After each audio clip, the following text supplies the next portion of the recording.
Alrighty, guys, welcome back to BICS.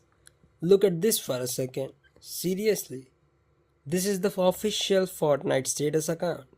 Verified, millions of followers, and they are saying this whole thing was a ruse. They are saying a Fortnite player changed their username.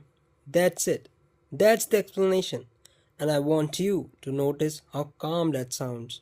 Because if you have been online for more than 5 minutes, you already know why this feels off.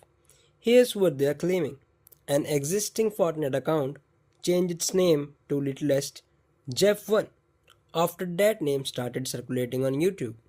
Fortnite trackers only show current usernames, so when people looked it up, it looked real.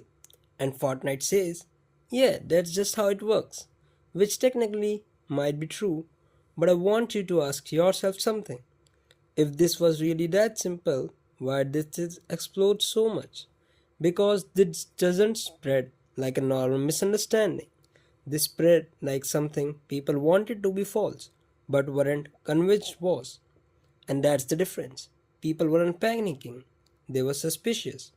Because this didn't come from a random tweet, it came after a document went public. Names, emails, connections, and suddenly accounts started lining up just a little too cleanly. Now Fortnite says they have no record of the email addresses mentioned in a document. They say people have been creating similar looking emails and usernames since it dropped. Again, possible, but look at how carefully that explanation works. It doesn't say this never happened. It says this system doesn't show your history. That's a very specific kind of denial. It's not saying the connection is impossible, it's saying you can't verify it. And that's where the discomfort comes from. Because once you are told you can't check something anymore, your brain immediately asks why. If you have ever watched a video, you get reminded mid controversy and it gets deleted. You know the feeling. It's not closure, it's the opposite. Now, here's the part people aren't saying out loud. Even if Fortnite is 100% telling the truth, even if this really was just a name change, the timing couldn't be worse. Because this happened right after public attention spiked, right after people started digging, right after the names began circulating. So, from the outside, it doesn't look like clarification, it looks like damage control. And once something looks like damage control, trust is already gone. That's why people didn't move on after this tweet. That's why it had millions of views. Because official statements don't automatically feel official anymore. They feel careful. Notice the language, rules, similar looking emails, no record in the system. All technically correct, all emotionally empty. There's no, here's exactly what happened. There's no transparency, just times.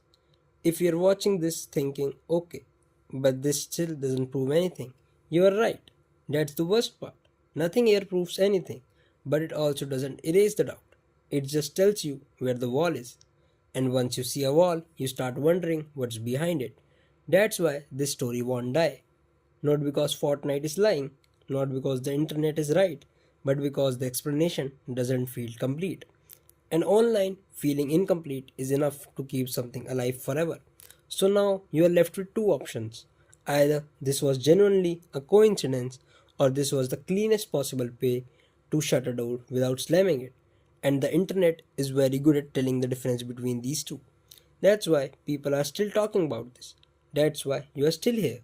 Because even when the facts say case closed, your instincts say, yeah, but something's missing. And once that thought settles in, it doesn't go away.